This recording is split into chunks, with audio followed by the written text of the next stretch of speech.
Yes. So websites. Now, it has to be said right at the beginning that I am by no means an expert in anything websitey, but I do have two websites. In fact, I sort of have three, but two websites. Both are done in different ways. So this evening, I will tell you how I've set both of them up. To give you an idea, because if you're anything like me, when I first started business, I did not have the foggiest clue how it all worked.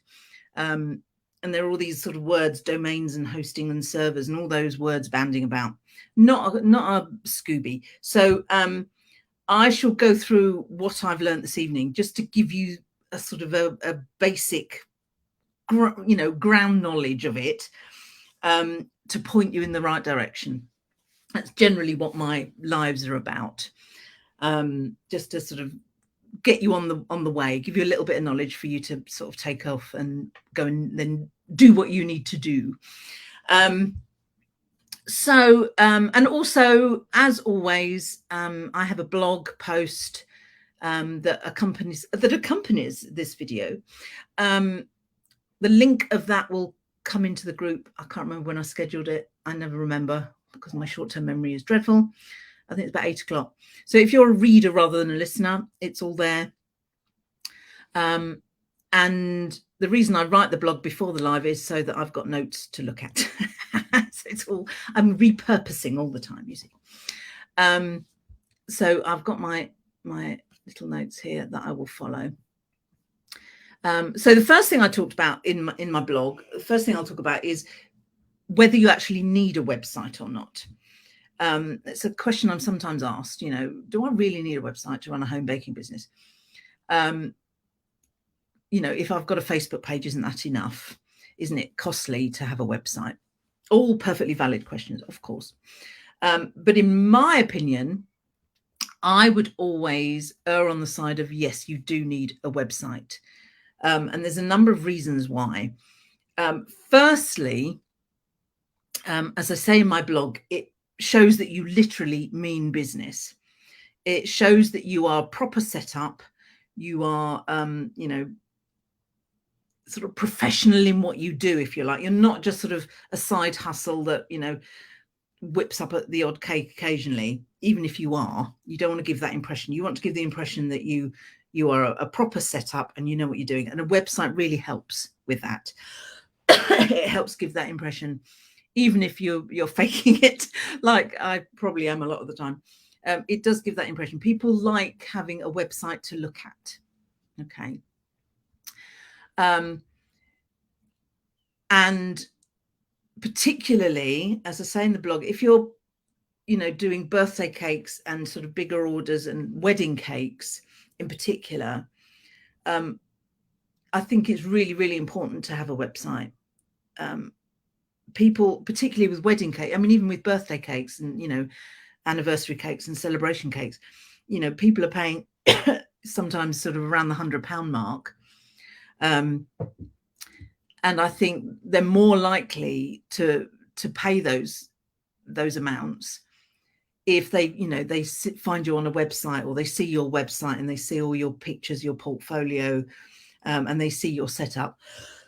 Oh, excuse me, I have got a dreadful cough this week and it's coming back. I've got my tea though, so I'll be all right. So it really does help to give you that sort of status, if you like. That's sort of the word I was looking for. It helps to give you that status. Excuse me, I have my tea. The other thing, oh, excuse me. Oh, now the light's coming in, sorry. The sun sets right in front of me, and it's been cloudy here. So when the clouds move, the sun goes like that. Oh, excuse me. Oh, dearie me. Where was I? Oh, yes. The other thing about a website, that it is far more controllable. You can control it far more than a Facebook page. There was a time when I sort of when I went back to teaching, and I went back to teaching, and I thought, right, I don't need a website, so I got rid of my original website that I had quite a few years ago, and I thought, oh, I'll just do it via Facebook, which didn't last very long. I soon then set up a website again, a different one, and I did it differently. But I think with Facebook, as we famously found out, when was it, last year, when Facebook went down completely and everyone lost Facebook for a day, you are really at Facebook's mercy as to, you know, how much you're seen, and even things like, you know, you're vulnerable to hackers, you're vulnerable to being, you know, shut down by Facebook, you're vulnerable to being suspended, all those kind of things. So you know, you have far less control over a Facebook page than you do over your own website. And of course, as we know, those of us that have used Facebook for quite a time, that it keeps changing. They keep putting different things in. They keep moving things about. So, you know, I often go in there and where's that button that it's disappeared. But with your website, you have control over everything that goes on in it. So, you know, that's a really good reason to have one. Okay. And of course, it's also really useful because if you sort out the SEO, and for those of you that don't know what SEO is, which I didn't when I first started, it's search engine optimization, which basically means that you sort out your website so that when people Google what you do, they will find you. That's basically what SEO means. So if people put wedding cakes East Sussex, I do pop up at some point, generally near the top, more often than not. So that's what SEO means. So of course, if you've got that sorted out, you will have a whole load of customers waiting for you, just through the search engines. You know, I know that search engines bring up Facebook and things, but I don't know about you, but if I'm looking for a business and all I get is their Facebook page, I must admit, I gloss over it. I don't go there. I only click on things that are proper websites. So there we go. I mean, part of that might be to do with who your ideal customer is, who you're aiming things at. I'm going to be talking about ideal customers. Is it next week or the week after? At some point in the next couple of weeks, I'll be talking about ideal customers and how knowing who yours is can help you with everything that you do. So watch this space. Oh, hello, nice wave there. So yes, so basically, website, really good idea. I'll talk to you now about how you can get one.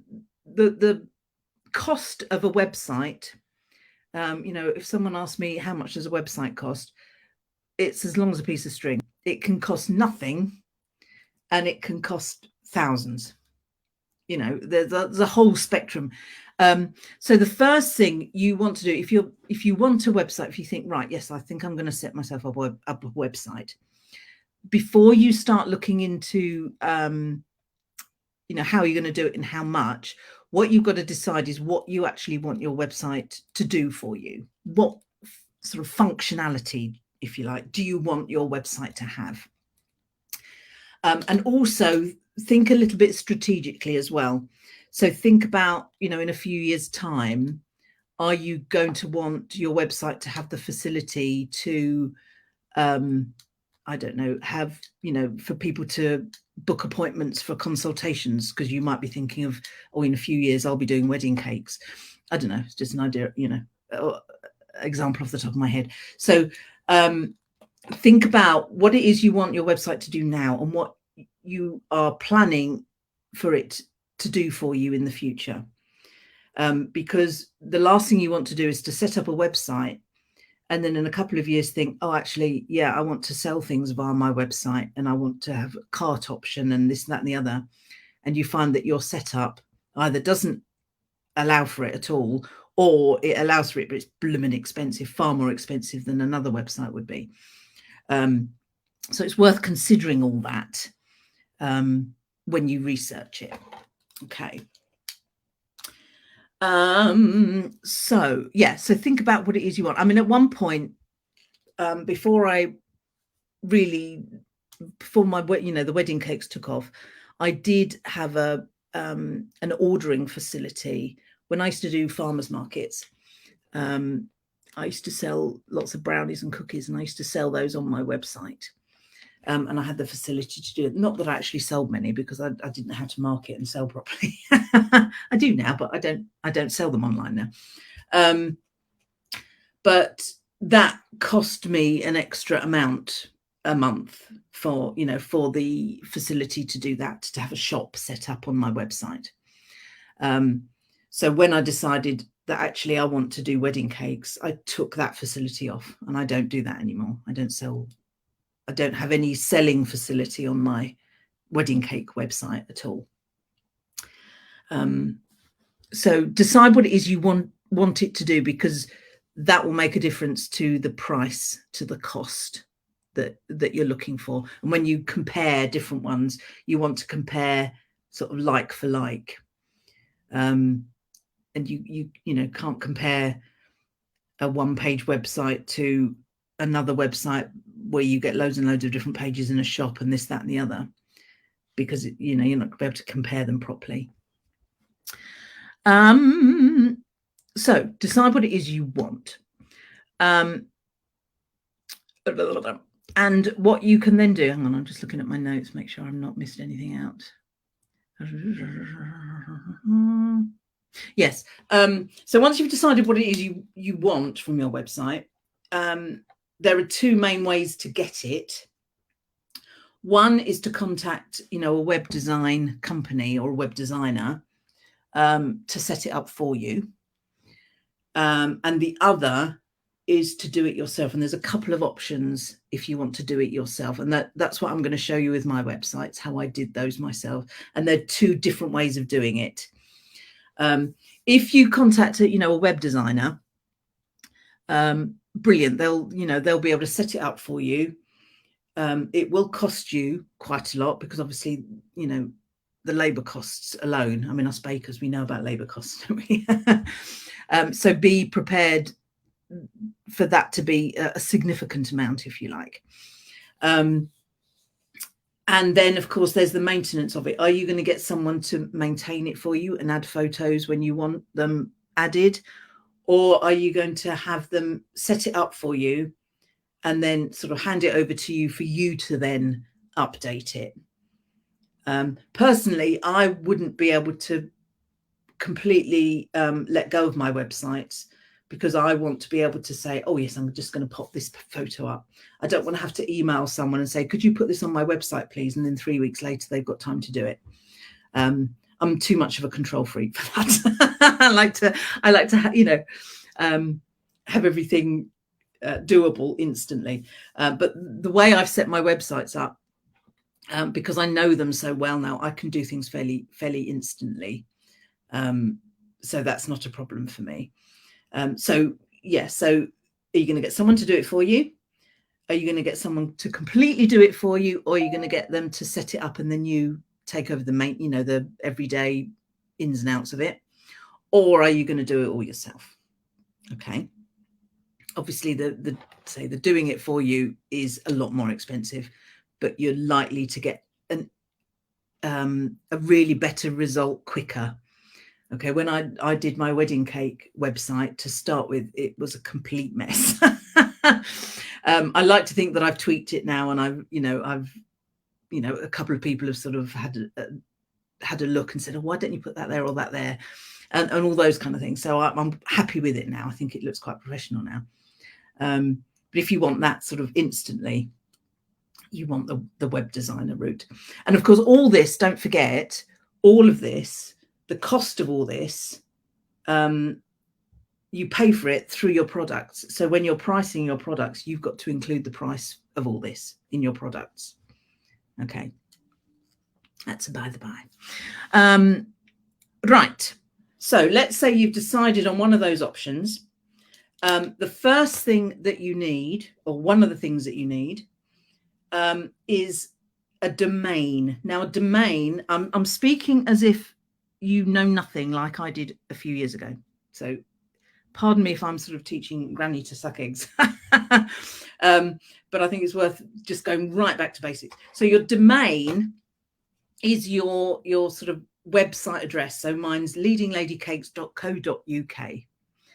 I also have the domain leadingladycakes.com. I own that one, but I don't use it, mainly because I don't want anyone else to buy it and use it, because that would get really confusing.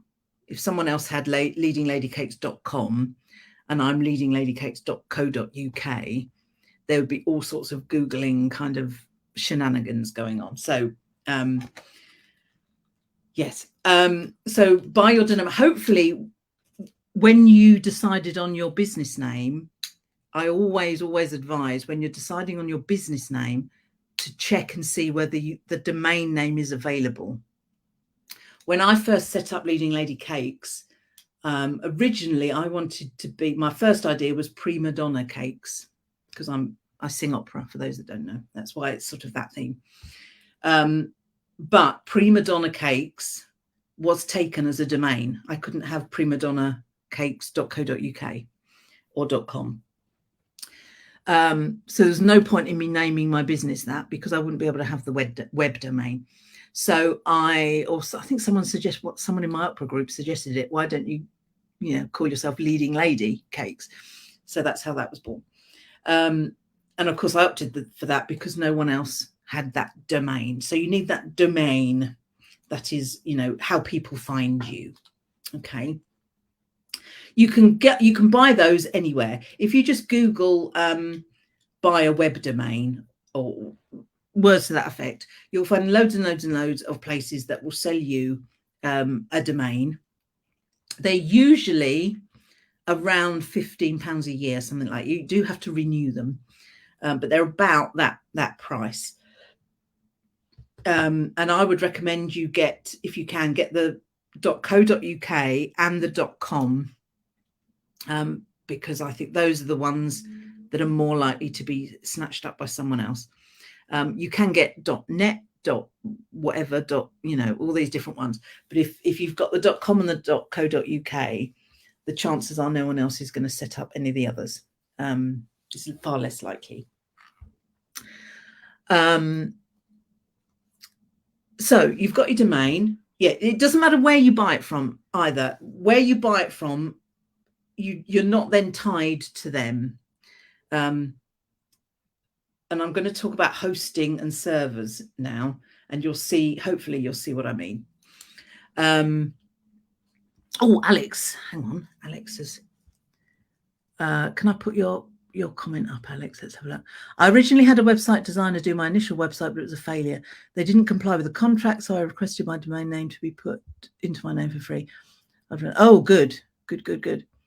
Well, if you bought your domain name, it would have been yours, so they wouldn't have been able to take it away or anything like that. And in fact, from I say I'm not an expert in these things, but my understanding is that if you own that domain name, you can then go to another company, and because you own it, you have all the sort of the background numbers, if you like, and then your new company can take those numbers, and I think they're calling it pointing it at. They can point it at your domain and do it that way. But so I'm not an expert by any means, so don't come to me for high-tech advice like that. But yeah, it does, doesn't it, Alex? It has a sort of you have less control over it than if you do it all yourself. But yeah, you can buy your domain name anywhere. So for example, I've got my leadingladycakes.co.uk. I think I bought originally quite a while back. And when I reset my website up, I went to GoDaddy. I hadn't bought that name through GoDaddy, but I transferred it to their system, if you like. So I gave them all the key numbers or whatever they call them, so that they could set my website up.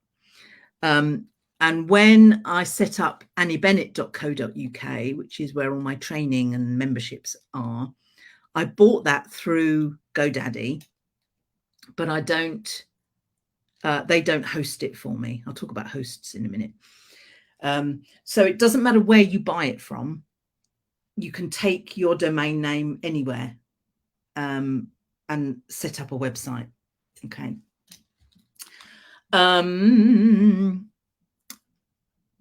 So where are we? If you, oh yeah, let's talk about hosting. So how a website works, and this confused me for years. This did. It just sort of blew my mind. How, I mean, the whole concept of internet is mind-blowing. But basically, what you need is you need a host, someone to host your website, and they put it on a server for you. So, and the only way I can really describe this so that I can understand it is think of perhaps the host as like a shelf, a bookshelf. And the server is like a box that has all, so on your website, you've got pictures, you've got text, you've got like codes that tell your website to do this, that, and the other. They all go in that box, and that is the server. Okay. And the more you have on your website, the more pictures and things that you have on your website, the bigger that box needs to be. So the bigger the server needs to be. So the host is like the shelf, and the server is like the box that you put all your bits in on that shelf. It's not exactly accurate, but it's the best I can do. That's sort of how it works. So when you're talking about your server, you're talking about, that's the box that all your bits and pieces go in. When you're talking about the host, you're talking about the people that look after your server. Okay, sort of how it works. So if you decide to set up your own website, you can either, sort of basically two options here. You can either go to someone like GoDaddy or Wix, or is it Ionos? Ones like that. They basically host it and have the server all in one, and you pay them monthly or yearly. And you can set up in there, and that will do it all for you. And that's how my Leading Lady Cakes website works. I'm with GoDaddy, so I pay them to host it. All my, my files and everything are on their server. Job done. Okay. So you can do that way. And if you're going to do that, you need to research which one, because the different website builders, I think they're called, have, different advantages depending on what it is you want your website to do. So do research it, look up what's the best website builder to use. Look at which, if you can. They do, comparisons, don't they? So do your research. Don't just choose the first one that comes up and think that'll do, because you might find that it won't do after a while.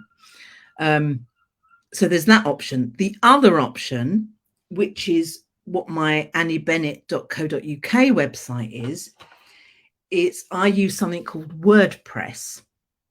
Now, what happens with WordPress is that I buy the hosting separately. So I pay someone for the shelf to put my box on, if you like. But I have control of that. And I have control of what goes in my box, if that sort of makes sense. So with WordPress itself is free, but you have to pay someone to host it for you. Okay. And the hosting is actually, I think what I pay is something like £60 a year, which works out about £5 a month. So it's a lot cheaper, but you have to do a little bit more yourself with those. Okay.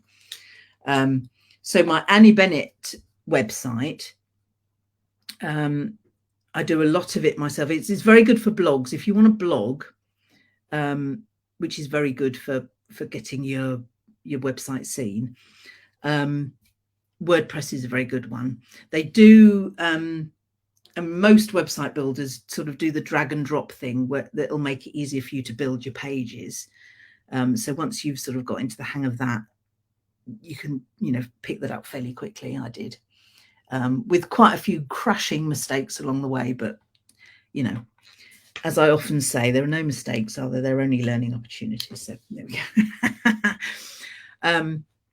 But what I do have the facility with WordPress is that you can buy all sorts of what they call add-ons or bolt-ons that help you do absolutely anything you want to. So when I set that up, I wanted people to be able to buy my courses and my membership.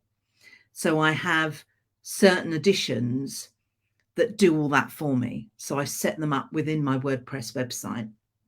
If I wanted to do that via my GoDaddy site, that would be really tricky because they don't necessarily have that facility. In fact, I didn't even look because I don't think they do. So my WordPress website is one where I have all my memberships and my courses, and people can buy things from there, and I can send emails straight out, that kind of thing.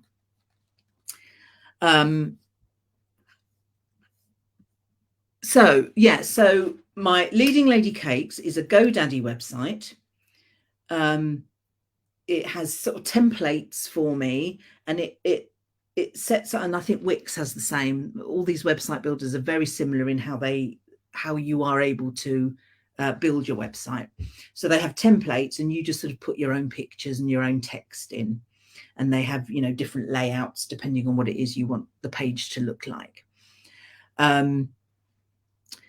So with that one, let's have a look. So I don't have a shop on that. I have a facility to contact me. So I, have a little contact me email box, send me your message thing.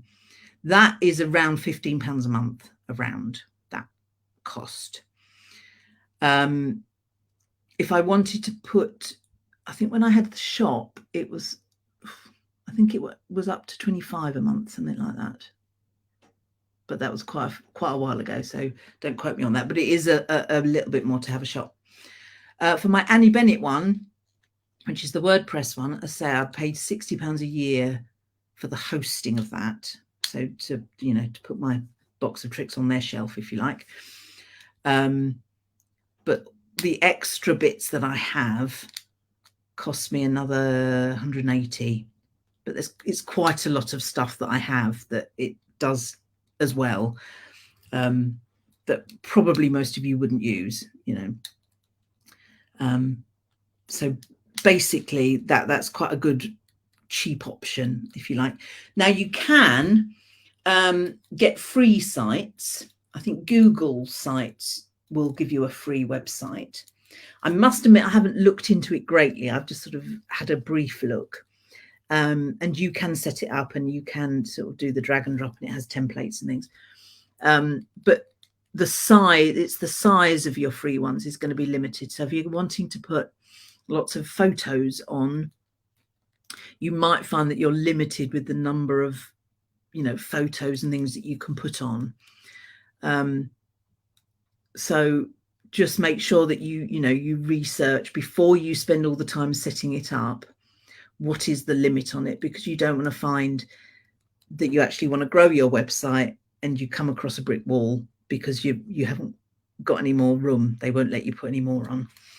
And I think, with a lot of these things, you get what you pay for. So if you want a free site, it's going to be the absolute basic, which might be actually just what you need. You might just want a page with a few pictures on, with your phone number, contact me, picture of yourself, which I always recommend because people buy from people.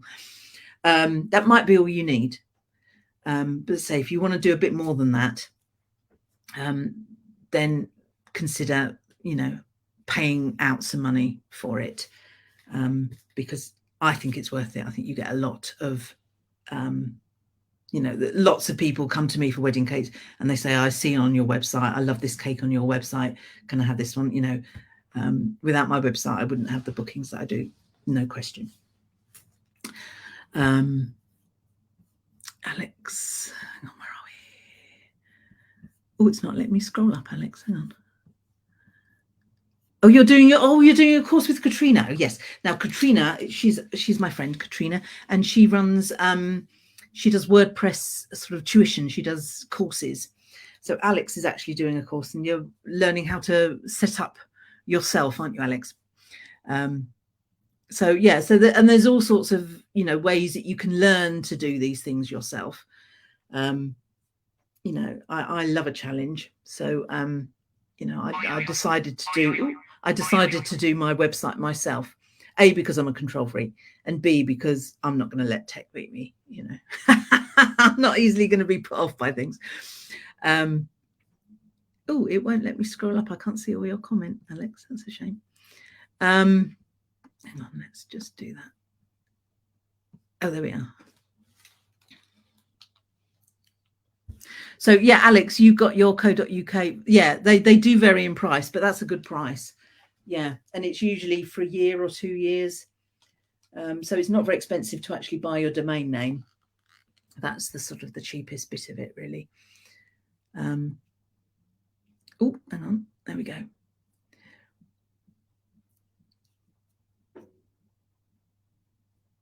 What have we got here, Alex? Would it be in order for me to post on these?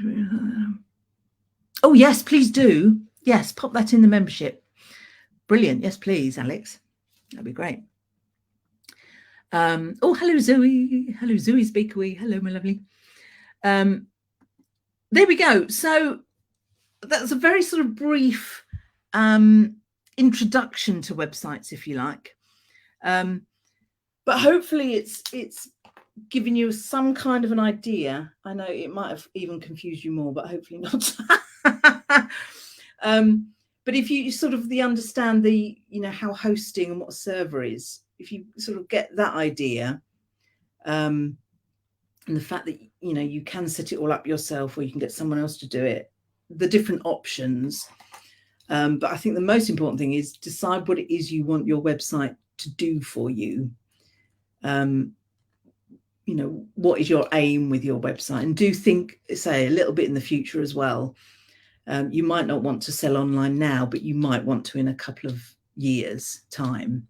That might be your next step. So make sure you choose a setup that allows you to do that. Okay.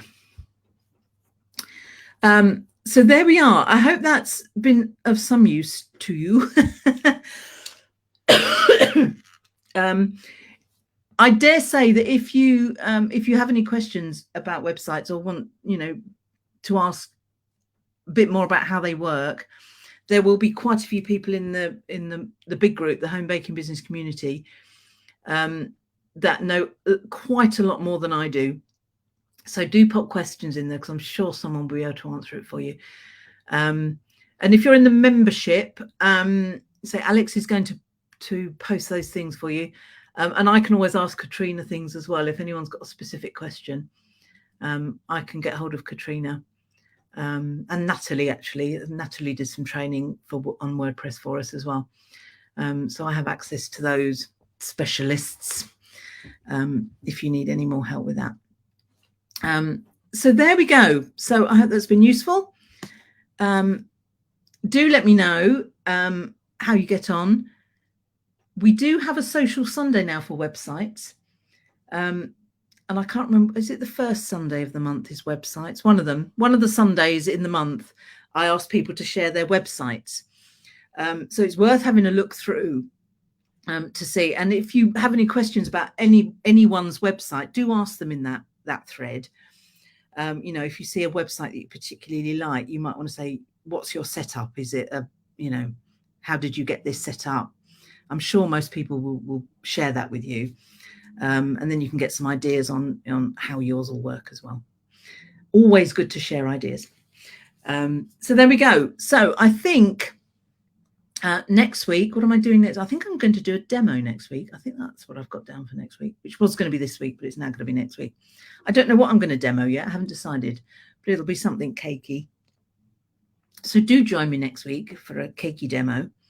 And the week after, I'm going to talk about ideal clients, which is quite relevant for this, because you need to know who your ideal client is before you completely know what your website's going to do for you. It all ties in, you see. Okie dokie. Righty-ho then, my lovelies. I will leave it there because I'm quite hungry now and haven't had my dinner. Have a lovely week. Do keep sharing what you're all up to. Oh, let's hide that. Do keep active in the group. It's a lovely group. I love our group. It's wonderful. You're all very talkative and you're all very lovely in sharing things, and yeah, fabulous. And I will see you next week. Have a lovely week. Have a lovely weekend, and I will see you next week. All right. Toodaloo.